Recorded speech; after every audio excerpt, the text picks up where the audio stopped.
وأصحابه الكرام النبلاء أهل الصدق والوفاء والتابعين لهم بإحسان إلى يوم الجزاء الأوفى. أما بعد فأوصي نفسي وإياكم أيها المسلمون وأيتها المسلمات بتقوى الله حق التقوى ومراقبته في السر والنجوى، فإن أجسادنا على النار لا تقوى، فتمسكوا من الإسلام بالعروة الوثقى وتزودوا فإن خير الزاد التقوى. فقال ربكم عز وجل: يا أيها الذين آمنوا اتقوا الله حق تقاته ولا تموتن إلا وأنتم مسلمون. Bapak dan ibu-ibu, saudara-saudara dan saudari-saudari, serta adik-adik dan anak-anak yang hadir di Masjid Zaid bin Thabit radhiyallahu anhu Pekanbaru, ataupun yang menyaksikan serta mendengarkan melalui media dimanapun berada. Yang besar tak dipanggil gelar, yang tak bergelar tak disebut nama. Semoga semuanya sentiasa dalam limpahan rahmat, nikmat, taufik dan bimbingan hidayah Allah Tabaraka wa Ta'ala. Selanjutnya, bersyukur kita kepada Allah atas nikmat yang selalu diberikannya kepada kita. Alhamdulillah subuh ini Allah beri kita nikmat sehat, kemudian nikmat sempat, kemudian nikmat niat untuk selalu dekat dengan Allah Tabaraka wa Ta'ala. Maka datang kita ke rumahnya ini menjadi tamu yang mudah-mudahan dijamu dengan sebaik-baiknya, dan di saat kita pulang, kita bisa pulang dengan melenggang membawa bingkisan yang sangat kita harapkan, yaitu ampunan. Dan Allah berjanji dan ia tak pernah mungkir janji. Pokoknya sabar aja lah sampai selesai. Insya Allah di saat majelis ini usai akan dibagi-bagikan. Tapi saya tidak tahu, ya, semua dapat tunda, ya kan? Tapi Allah berjanji dan syarat serta ketentuan berlaku. Ya, mudah-mudahan semua syarat kita penuhi dan semua ketentuan kita ikuti. Dan berharap juga mudah-mudahannya semoga tak satu pun kecuali mendapatkannya. Amin. Ma'asyiral kiram yang dirahmati Allah, kita kalau diberi itu tidak mau pula kecuali minta yang lebih. Ya, dapat ampunan, minta pula tambahan pahala dan kebaikan. Dan mudah-mudahan ilmu juga menguatkan iman. Kaum muslimin, kaum muslimat yang dirahmati Allah, semoga salawat dan salam kita sentiasa pula menghiasi majlis kita, menghiasi bibir kita, dan membuat bersemi hati kita. Di saat nama Nabi SAW disebut, tak bosan-bosan kita bersalawat dan salam kepadanya. Mudah-mudahan salawat dan salam itu sentiasa pula membuat hati kita terikat kepadanya. Berharap mudah-mudahan ketika bertemu dengannya di hari perhitungan dengan Allah, kita diizinkan mendapatkan syafaatnya. Dan mudah-mudahan dekat-dekat dengannya sampai kita masuk surga. Amin ya Rabbal Alamin. Untuk itulah kita tak bosan-bosan pula belajar.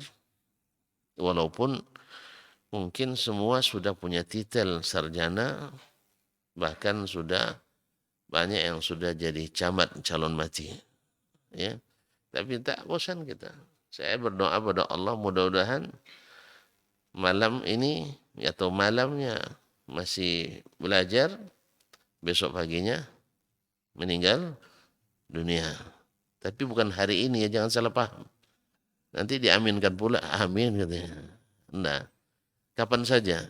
Itu semuanya Allah sudah tetapkan. Tapi mudah-mudahan dalam keadaan berbuat taat. Amin ya rabbal alamin. Kaum muslimin, kaum muslimat dirahmati Allah. Menyambung pembelajaran kita dengan Imam Asy-Syafi'i rahimahullah. Kemarin masih berkaitan dengan ikhtilafu al-umumaini atau aksar. Ada dua larangan yang sifatnya umum, saling bertentangan. Saling bertentangan dari satu sisi dan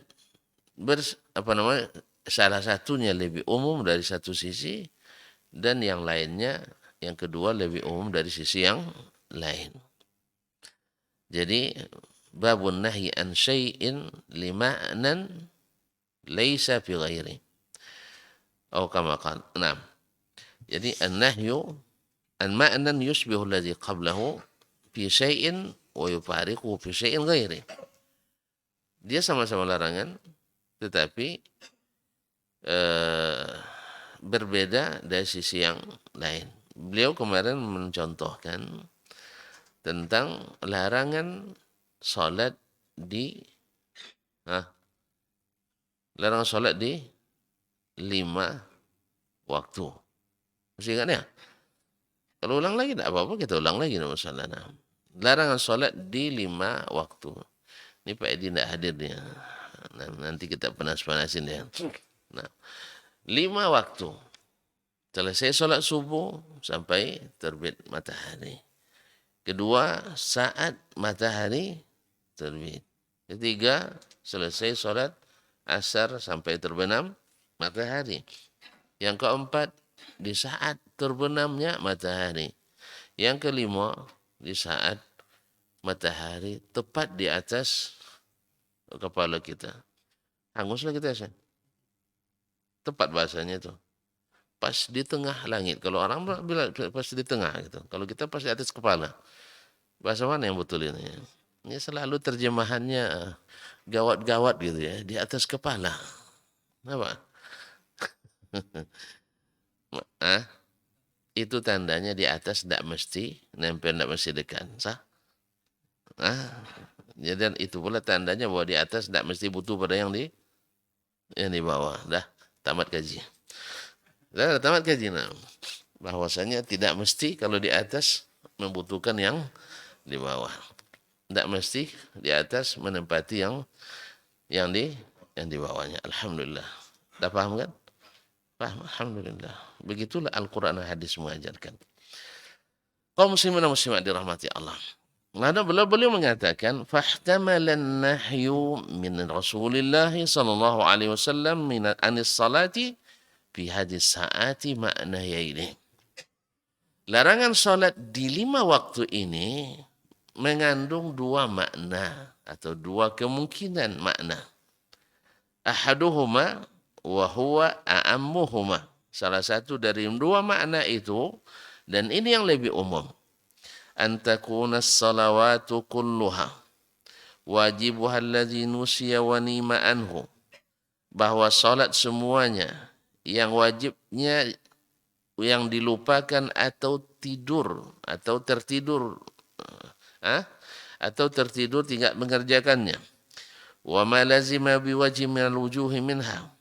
Dan sesuatu yang lazim karena suatu sebab di antara sebab-sebab minha di antaranya muharraman fi hadis saat, diharamkan pada waktu ini.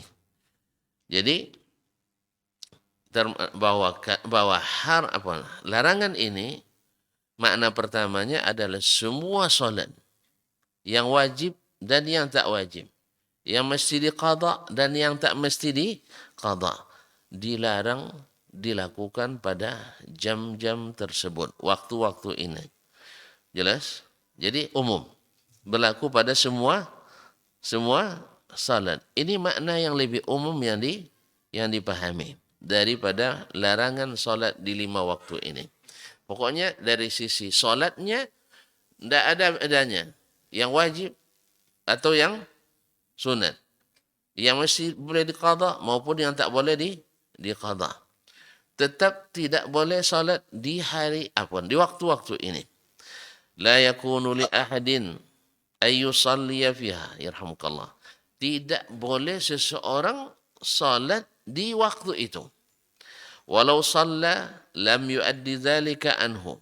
Andainya dia tetap salat, maka salatnya itu tidak sah atau tidak mencukupi, tidak menggugurkan kewajibannya. Malazimahu minas salat, tidak menggugurkan kewajiban salatnya. Artinya belum selesai. Ibaratnya bayar hutang tak lansai. Bayar hutang tak lansai. Nah, bekerja tak selesai. Bikin rumah terbengkalai. Nah, wajib diulang kembali. Kama yakunu man qaddama salatan qabla dukhuli waqtiha lam yujzi atau lam tujzi anhu. Sama halnya dengan orang yang salat sebelum masuk waktu salat.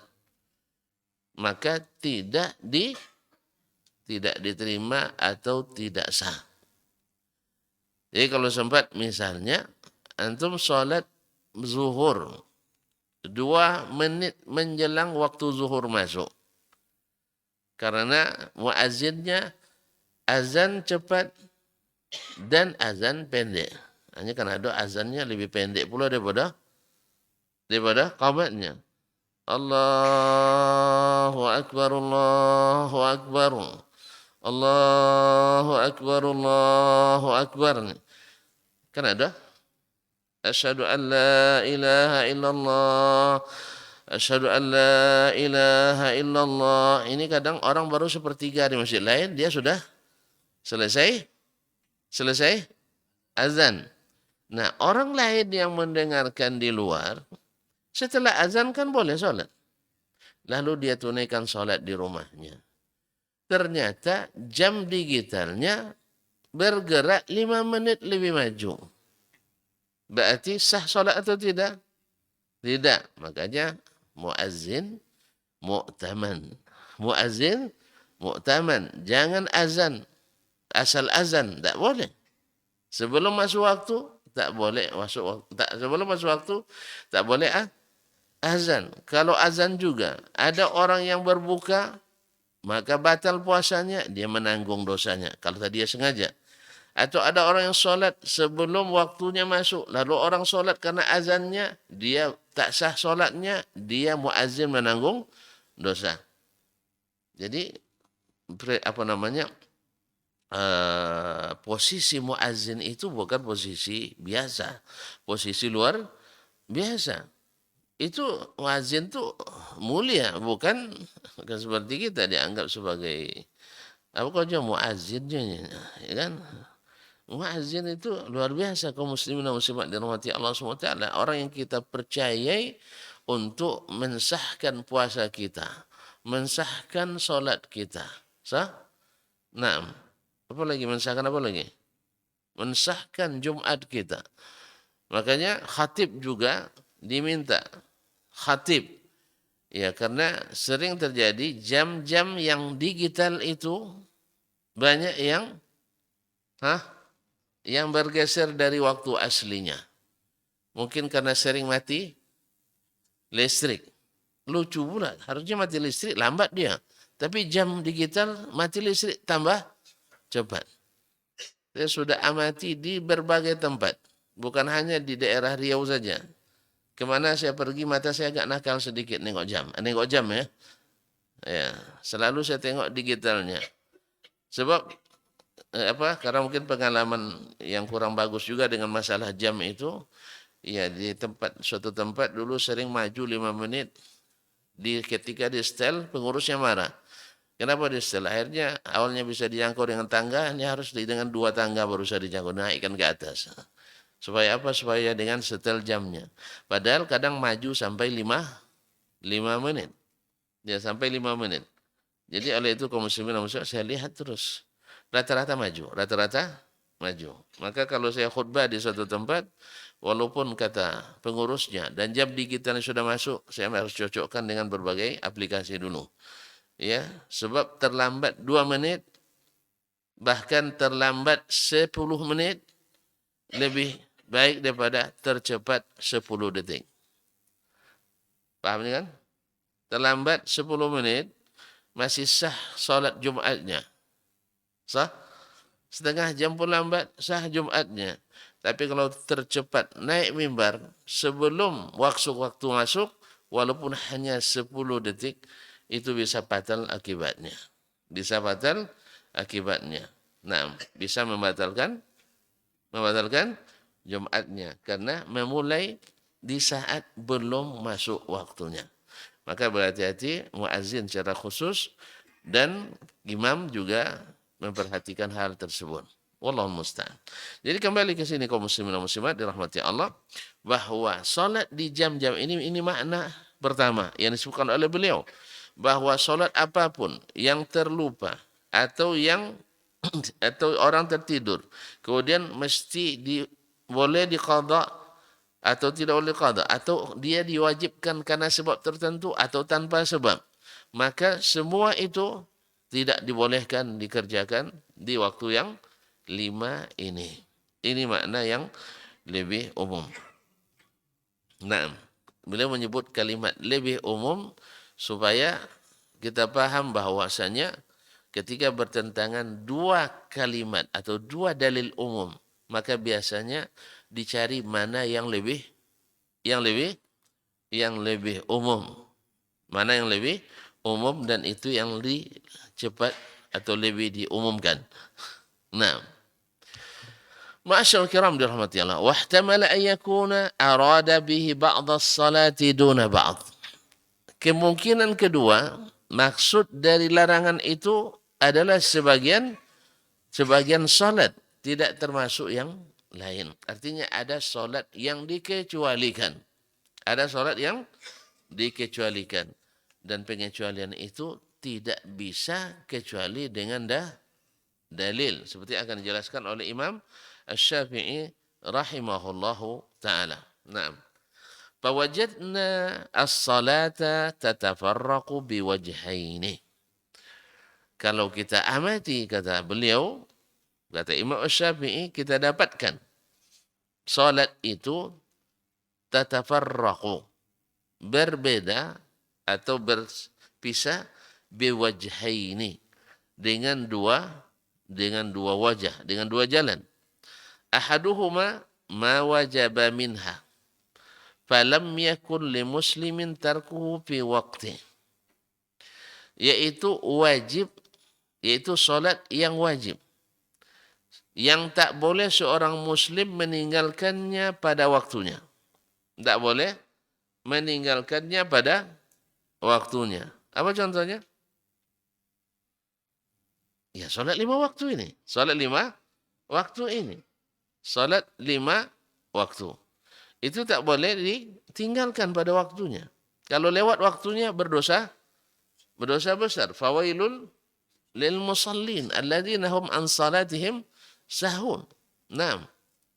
Walau tarakahu kana alaihi qadahu. Kalau dia tinggalkan, maka wajib baginya mengqadahnya. Ini yang pertama. Wal akharu ma taqarraba ila Allah bitanaffuli fihi. Yaitu salat yang dengannya bertakarrub kepada Allah bitanafful, dengan tambahan. Maksudnya dengan salat sunat maksudnya. Yaitu salat sunat yang dengannya bertakarrub kepada Allah Tabaraka wa Ta'ala. Wa qad kana lil mutanaffili tarkuhu bila qada lahu alaihi. Naam. Dan bagi orang yang melakukannya tidak wajib mengqadanya bila meninggalkannya. Artinya boleh dia meninggalkannya dan tidak wajib mengqadanya. Jadi ada salat sunat dan ini boleh ditinggalkan. Dan kalau ditinggalkan tidak diqadha. Kalimat boleh di sini boleh secara fikih ya. Boleh secara fikih, tapi secara adab, secara untung rugi, kita rugi meninggalkannya. Jelas kaum muslimin dan muslimat yang dirahmati Allah. Kemudian di sisi Allah mungkin tercela. Seperti kata Nabi kepada Abdullah bin Amr bin Al-As radhiyallahu an, "Ya Abdullah, la takun mithla fulan." Ya Abdullah, jangan seperti fulan, kana yaqumul laila thumma taraka. Dulu dia selalu qiyamul lail, tapi sekarang dia tinggalkan. Qiyamul lail sunat apa wajib? Sunat. Cuman meninggalkannya bagus atau tidak bagus? Tidak bagus. Rugi. Apalagi orang yang sudah biasa lalu meninggalkannya. Nah, kaum muslimin, kaum muslimat dirahmati Allah SWT. Nah, ada sholat sunat yang dikerjakan boleh ditinggalkan. Yang hanya untuk tambahan taqarrub kepada Allah. Dan bila dia tinggalkan, wajib diqadha? Wajib diqadha? Tidak. Nah, Imam Syafi'i ketika menyebutkan, pertama larangan masuk kepada semua solat. Sah? Yang kedua, makna yang kedua, larangan itu adalah sebagian solat, tidak sebagian yang lain. Artinya di waktu yang 5 itu, ada solat yang boleh dikerjakan. Kalau makna pertama, tak ada satupun solat yang boleh dikerjakan. Dan itu yang makna yang lebih umum di bab ini. Karena tidak ada takhsisnya yang disebutkan sebelumnya. Kaum muslimin, kaum muslimat dirahmati Allah. Lalu diamati lagi, solat itu ternyata berbeda dengan dua jalan. Salah satunya solat yang wajib.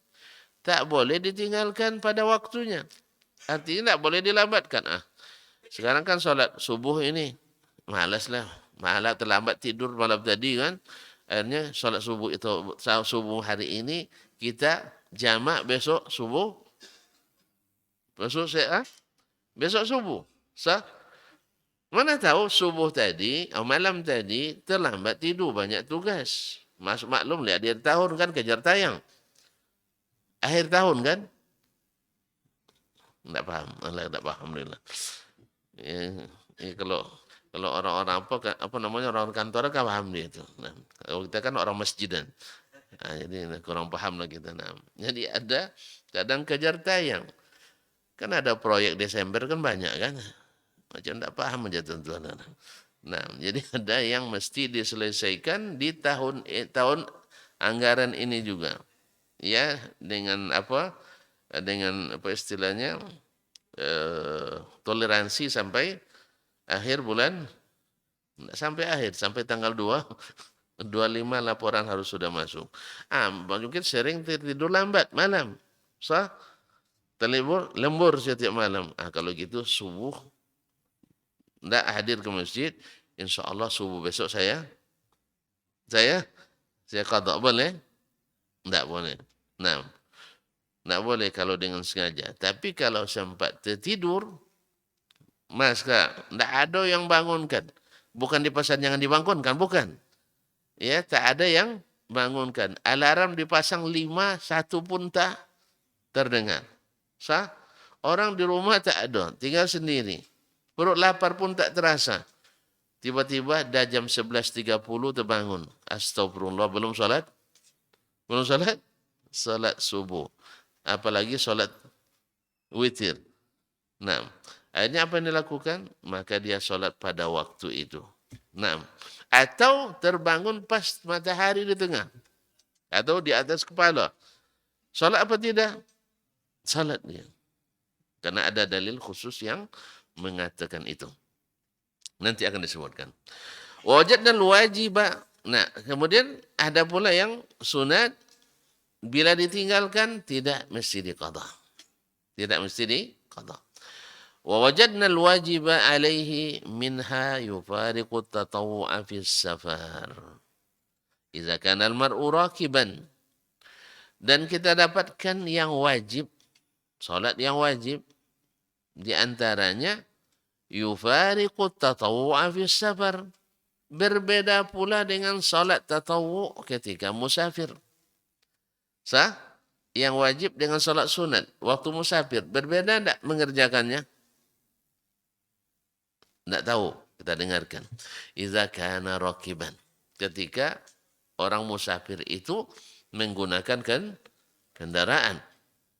Fayusallil maktubata bil ardi. Dia tunaikan salat wajib di atas tanah. Artinya turun dari kendaraannya. La yujzuhu ghairuha. Tidak sah kecuali mesti turun. Kecuali mesti turun. Jangan didebat saya dulu. Lalu kalau pesawat kapan turunnya Ustaz? Ah, kan itu kan. Atau naik kapal kapan turunnya? Ya. Ini tonton mama dah enggak telajali hanya itu kan. Nah, ini kan beliau bicara tentang sesuatu yang kan dia bilang fil ardi. Berarti kendaraan apa? Kendaraan darat. Kan jelas bahasa Imam Syafi'i itu. Tidak dia bilang fil jawi wala fil bahri. Jadi sebenarnya kata-kata yang digunakan oleh beliau sudah jelas. Fayusallil maktubata fil ardi. Jelas? Dia tunaikan salat wajib di atas tanah.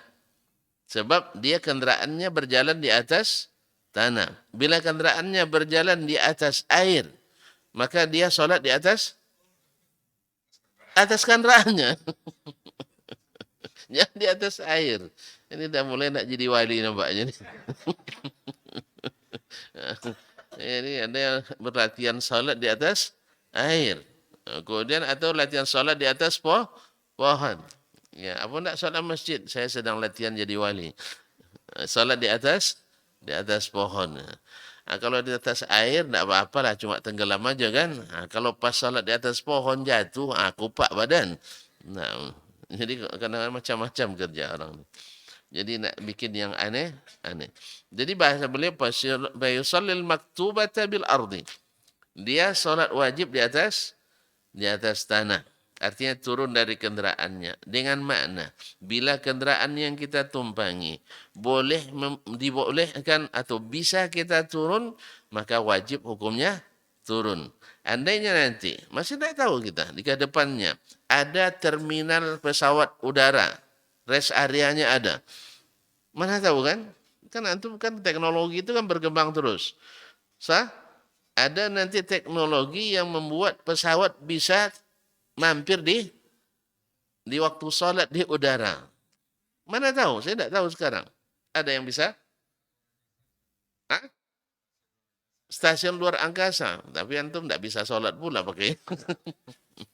Nah, enggak, ini nanti ada rest areanya dikondisikan seperti di atas bumi gitu, di atas bumi. Jadi masih ada gaya gravitasinya walaupun bersifat sifatnya rekayasa. Paham enggak? Jadi masuk ke situ memang enggak bisa sembarangan. Kalau sempat keluar lari dia naik ke atas nanti diterbangkan karena tidak ada gaya gravitasi. Mana tahu kalau sempat keadaan sudah seperti itu maka wajib untuk turun dari pesawat. Ya, mana tahu perjalanan dari Jakarta Los Angeles kan lumayan 20 jam kan. Jadi kan mungkin menjamak 4 sholat. Makanya kita singgah di rest area Timur Tengah. Nah, misalnya. Rest area. Tapi rest areanya tidak 1 kali 30 kilometer. Tidak. 1 kali 30.000 kilometer misalnya. Jadi kaum muslimin dan muslimat yang dirahmati Allah SWT.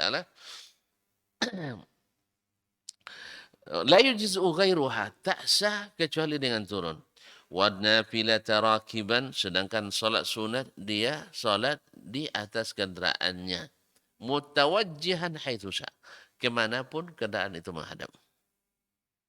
Berarti Allah bedakan, Nabi bedakan antara salat wajib dengan salat sunat ketika musafir. Padahal kan hukum asalnya salat wajib menghadap kiblat dan wajib berdiri. Sah?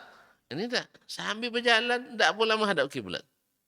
Ya, kalau kita tidak tahu dalilnya, sempat melihat ini pasti main-main kita bilang. Dulu ketika belum kita mengaji begini, tidak tahu kita. Tiba-tiba orang sopir tuh gini dia, Allahu Akbar. Lagi lo sopir. Ya solat dia menghadap ke mana? Kalau menghadap ke Rahul, oke lah ke barat kan, ke kiblat kan. Kalau pas menghadap ke Rahil, membelakangi kiblatnya. Kalau kita tidak tahu, oh ternyata imamnya solat, solat sunat. Sambil solat begini-begini pula. Kita tahu bahwa bergerak tidak boleh, tidak boleh banyak dalam solat. Ini nyetir. Kadang main klakson pula. Allah Ustaz. Boleh tak main klakson waktu solat? Tidak boleh. Di masjid iya. Tapi kalau antum sedang nyetir, hah? Boleh kan? Isyarat nih kan. Makanya solat wajib tidak boleh di waktu mengendara. Jelas ya? Jelas ya? Makanya nanti solat jangan merem-merem. Kalau tidak nampak jalan. Nah, jadi kaum muslimin dan muslimat dirahmati Allah SWT. Jadi ada perbedaan antara solat wajib dengan solat sunat. Nah, wa mufarraqani fil hadari was safar. Kemudian berbeda juga solat wajib dan solat sunat ketika dalam keadaan hadir dan dalam keadaan musafir. Dalam keadaan sedang mukim dan dalam keadaan sedang musafir. Wala yakunu liman ataqal qiyama ayyusalli wajiba minas salati qa'idan. Tak boleh seorang yang sanggup berdiri solat wajib dalam keadaan duduk. Tak boleh orang yang sanggup berdiri solat wajib dalam keadaan duduk. Wa yakunu zalika lahu fi nafilah. Padahal salat sunat boleh duduk, tapi pahalanya dikurangi. Separuh ya. Seterusnya. Ada dalilnya? Harus tanya dalil, apa dalil? Naam. Salatul qa'id binisbi salati al-qa'im. Baik, falamma ihtamala al-ma'nayaini. Nah, tatkala kedua makna itu ada kemungkinan. Wajib ala ahli ilmi alla yahmiluha ala khassin duna amin illa bidalalah. Tak boleh bagi ulama menjadikannya makna khusus dan keluar dari umum kecuali dengan dalil. Ini sebanyak-banyaklah ulama kita menjadikan dalil umum untuk amalan khusus tanpa dalalah, tanpa dalil. Dan tidak pula yang sedikit yang menjadikan dalil khusus menjadi dalil umum tanpa dalil. Contoh konkretnya kullu bid'atin dhalalah dimaknai dengan makna khusus. Lalu dicari contoh-contoh yang sebenarnya bukan bid'ah tetapi sunnah, tapi dianggap sebagai bid'ah. Karena sebagian ulama menyebutnya bid'ah. Yang makna maksud mereka adalah bid'ah secara bahasa. Itulah masalahnya, andainya mereka tidak mengucapkan itu, bebas pula kita dari musibah ini. Tapi Allah memang menginginkan kita diuji dan diuji. Iya enggak? Sama nih nyetirnya. Ya, nyetir. Sebelah kanan lancar juga kan. Awak sebelah kiri tak lancar. Akhirnya ambil sebelah kanan. Padahal nak muter balik ke sini. Ditegur, Syekh, kenapa begini, Syekh? Kulluna kita. Semua kita begini katanya. Jadi alasannya semua kita melakukan pelanggaran ini. Jadi alasannya kebanyakan orang melakukannya, bukan dalil. Jadi sehingga dibanggakan yang paling banyak kan yang begini. Kalau berarti itu paling banyak. Lalu disetir hadis yang mungkar. Alaikum bisawadil a'zam. Ikutlah kelompok yang terbesar. Nah, hadisnya hadis mungkar. Sebut hadis mungkar. Asal tidak sesuai dengan dia, dibilangnya hadis mungkar. Kalau sesuai dibilang sahih. Memang orang iza sa'a fi'lul mar'i sa'at zununuhu. Kalau dia selalu mengerjakan itu, orang lain yang dituduhnya. Ramatni bida'iha wan sallat. Ramatni bida'iha wan sallat. Ini katanya keras. Ternyata yang keras, yang menyebut keras itu. Katanya kejam yang menyebutkan yang kejam itu. Allah musta'an. Ala kulli hal. Kaum muslimin dan muslimat dirahmati Allah SWT,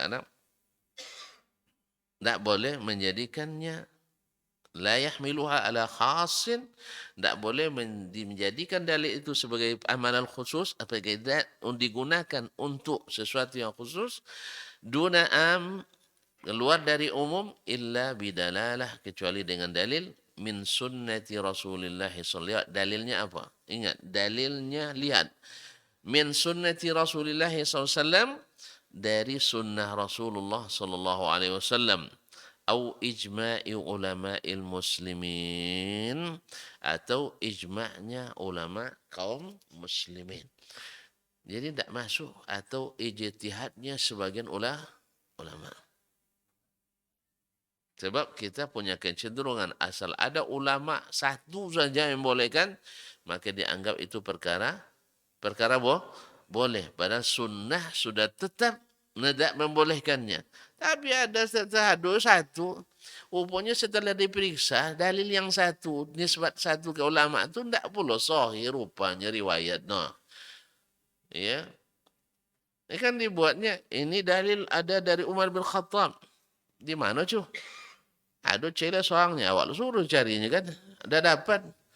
Pusing-pusing cari ke sana kemari buku hadis tak ketemu. Ternyata ketemu dalam kitabnya Imam Asyuti, Al-Hawi lil Fatawi. Ya, Al-Hawi lil Fatawi ini sebagian ulama memplesetkannya, tapi jangan diikuti nak. Ya, sebagian ulama memplesetkan, tapi jangan diikuti, nanti antum terpleset. Ya, kalau ulama tak apa-apa. Ya, kalau kita enggak usah ya. Ya, nanti ikut-ikut pula antum nanti.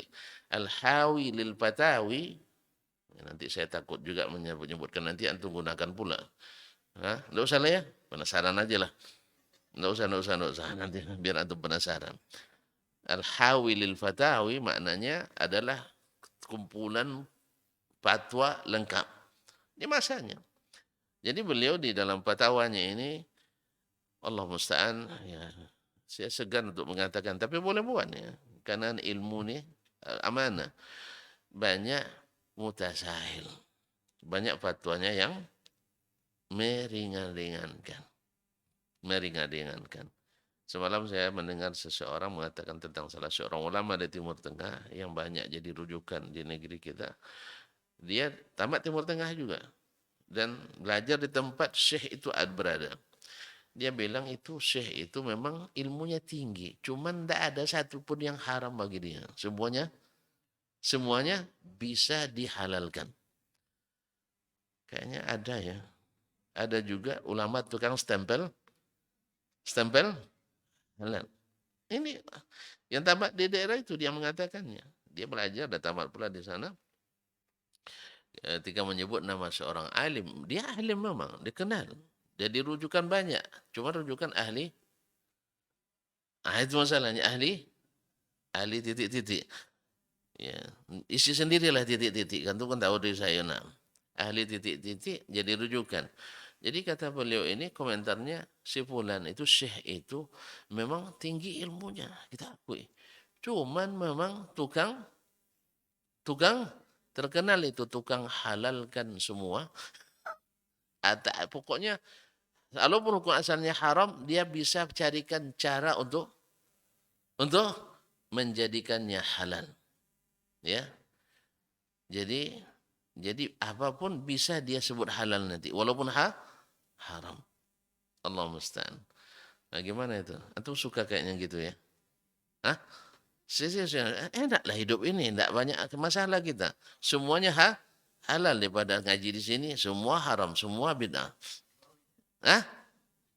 Iya, semuanya bid'ah, semuanya haram. Lebih baik semuanya halal, semuanya sunnah. Bid'ah enggak ada. Yang ada cuma kalau bid'ah itu baru sebut bid'ah, kalau subuh 3 rakaat itu baru bid'ah namanya. Kalau yang lain enggak. Ya. Ya kalau demikian tak ada bid'ah satupun. Dan ini kecenderungan beliau. Jadi katanya siapapun apapun hukum pasti bisa dia carikan cara untuk menghalalkannya. Semoga Allah memberi kita hidayah, dan kalau mereka keliru, semoga Allah kembalikan ke jalan yang benar. Kaum muslimin dan muslimat dirahmati Allah SWT. Jadi min sunnati Rasulillah. ada dilalahnya dari sunnah, petunjuk dari sunnah Rasulullah SAW, au ijma'i ulama'il muslimin, atau ijma', bukan pendapat orang per orang. Pendapat orang per orang itu ijtihadnya, ya itu ijtihadnya. Contoh, ada dalam hadis Sahih Bukhari dan Sahih Muslim, Nabi SAW lewat di kuburan yang dua kuburan yang sedang disiksa. Nabi tahu, kita tidak tahu sah. Taib. Lalu Nabi SAW melakukannya hanya sekali itu, atau dua kali, seperti dalam riwayat Abu Dawud yang lain. Ada yang mengatakan kisahnya sama, ada yang mengatakan kisahnya dua kali. Ma'asyarul kiram dirahmati Allah SWT. Lalu Nabi SAW mengatakan, atau dia membelah pelepah kurma. Yaitu pelepah kurma yang pangkalnya, yang tidak ada daunnya. Lalu di sebelah ditaruh di kuburan ini, sebelah ditaruh di kuburan ini. Lalu kata Nabi SAW, la'allahu yukhaffafu anhu al-azab ma lam yaibasa. Mudah-mudahan diringankan azabnya selama ini masih basah. Baik, kita lihat kaum muslimin dan muslimat. Ini disaksikan oleh sahabat. Dan ramai. Mereka dalam perjalanan biasanya ramai. Lalu mereka tidak melaksanakan itu semuanya, kecuali diriwayatkan dari Samurah ibn Jundum radhiyallahu anhu. Dia wasiatkan kepada anaknya bahwa kalau meninggal nanti belahkan pula pelepah kurma di atas kuburan saya. Ya, semoga Allah SWT ringankan azab bagi saya.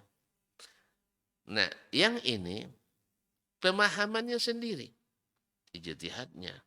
Sedangkan umumnya sahabat semuanya tidak melakukannya. Tidak melakukannya. Di sini kita paham bahwasanya umumnya sahabat memahami bahwa itu hanya berlaku bagi Nabi SAW. Kemudian sebagian menerjemahkan bahwa yang meringankan azab itu adalah pelepah kormanya. Nah, ini mungkin salah terjemah ini ya, bukan itu yang dimaksud. Kalau sempat itu yang dimaksud, berarti dia sudah keliru besar. Sudah keliru besar. Yang meringankan itu adalah doanya Rasulullah Sallallahu Alaihi Wasallam. Kemudian mengatakan alasan kenapa ditanam itu, karena barang-barang hidup atau benda-benda hidup itu selalu berzikir kepada Allah Subhanahu wa taala. Ada ini dikembangkan lagi sehingga banyak pula kuburan dibuat di dekat masjid atau bahkan di dalam masjid supaya selalu berzikir. Nanti lama-lama nanti datang lagi khurafat lain bahwa syekh itu dulu ketika meninggal mandi sendiri. Tidak dimandikan. Mandi sendiri. Nanti selesai cerita ini, datang lagi cerita lain nanti. Wali yang lain, dia masuk kubur sendiri. Maaf, pasang kapan? Sendiri, pakai minyak wangi? Sendiri.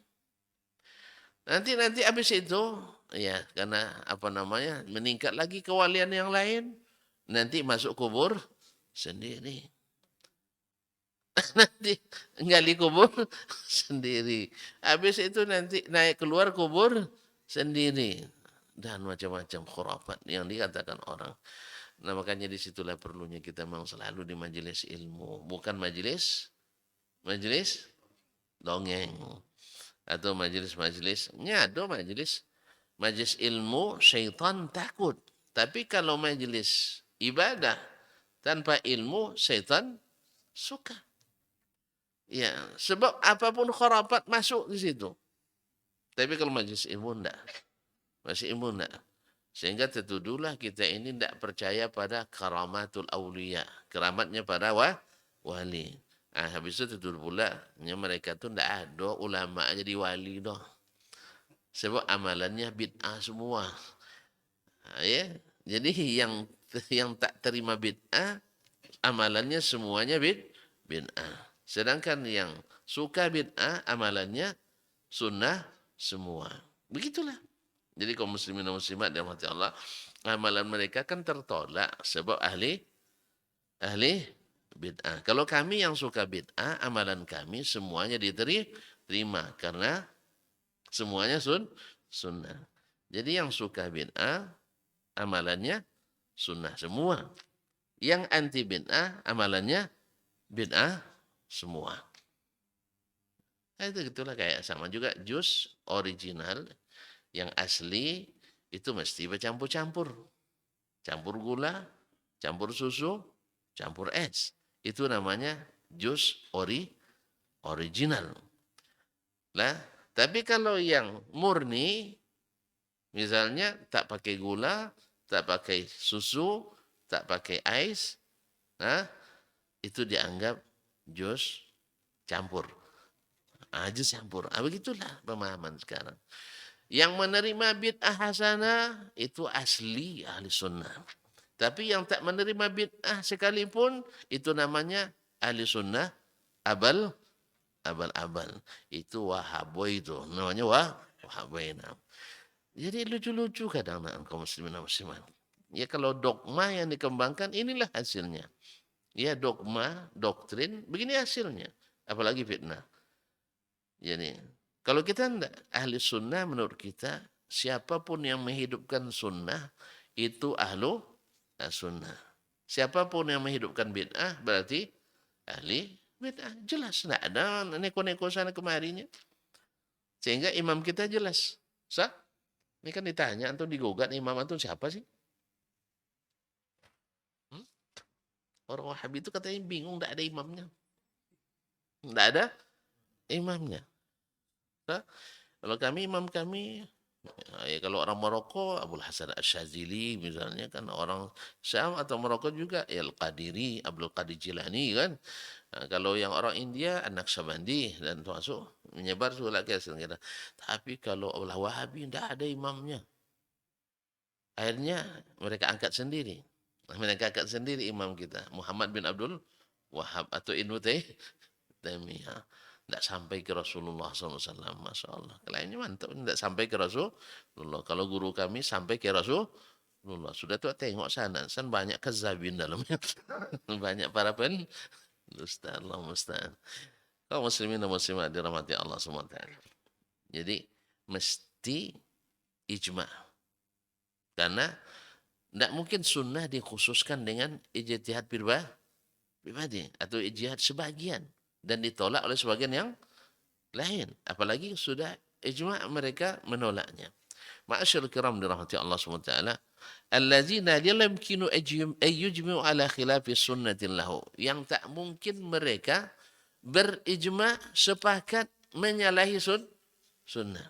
Maka kaum muslimin dan muslimat ketika menyikapi masalah ini, ulama mengatakan itu adalah termasuk kekeliruan Samurah ibn Jundub. Bukan termasuk ijtihad yang dibolehkan. Karena apa? Sahabat tak satu pun memahami. Kemudian Nabi SAW tak pernah melakukannya kecuali dalam kondisi itu saja. Maka berlaku khusus, tidak boleh dijadikan sebagai amalia umum. Tapi kalau menghormati ini tak mungkin lahir bid'ah. Tapi ahli bid'ah mau menghormati kaidah ilmu. Hadis saja dilanggar, ayat saja ditakwil, apalagi perkataan ulama. Nasallallahu alaihi wasallam. Oleh sebab itu semoga Allah jauhkan dari hati kita mencintai lawan-lawan sunnah. Ya, jauhkan dari kita mencintai lawan-lawan sunnah. Karena berawalnya kan dari cinta tadi. Ya, berawal dari suka. Setelah suka jadi. Akhirnya jadi suka jadi. Ya, suka jadi. Karena suka akhirnya jadi. Maka oleh jangan sampai menyukai kecuali yang diajarkan Nabi Shallallahu Alaihi Wasallam. Nah, kecuali yang diajarkan Nabi Shallallahu Alaihi Wasallam. Ajaran Nabi jelas dalam perkataannya atau dalam perbuatannya atau dalam persetujuannya. Nah, maka jangan dikiaskan ke yang lain. Ini masalahnya, masalah khilaf ulama, ibadah dikiaskan atau tidak. Akhirnya ada lagi khilaf di situ. Yang hukum asalnya tidak boleh dikiaskan, tapi kan ada ulama yang membolehkan dikiaskan. Antum karena tidak belajarnya kurang kurang kurang rekreasi.